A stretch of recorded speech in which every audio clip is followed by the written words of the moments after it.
Noong huling bahagi ng ika-13 siglo, si William Wallace ang nagbuklod sa mga Scottish, mga magsasaka, mandirigma at ordinaryong mamamayan upang lumaban at makimigma laban sa pananakop ng England.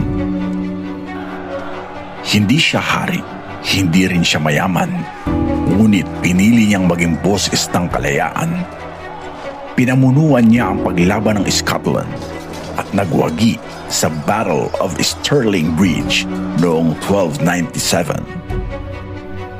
Isang laban na nagpatunay na kayang talunin ng tapang at talino ang mas malaking hukbo. Ngunit noong 1305, si William Wallace ay pinagkanulo.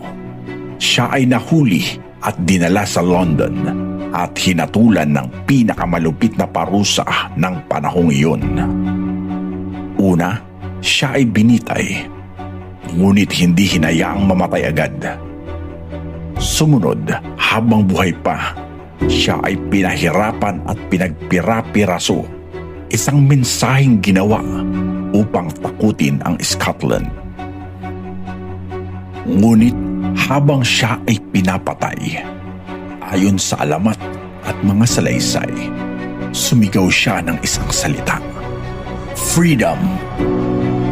Hindi siya humingi ng awa. Hindi siya sumuko. Ang inakala ng England na katapusan ng paghihimagsik ay naging simula ng mas malakas na apoy.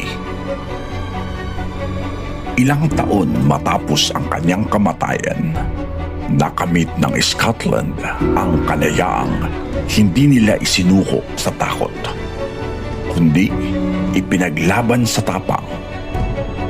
Maaaring patayin ang tao, pero hindi kailanman ang sigaw ng kalayaan.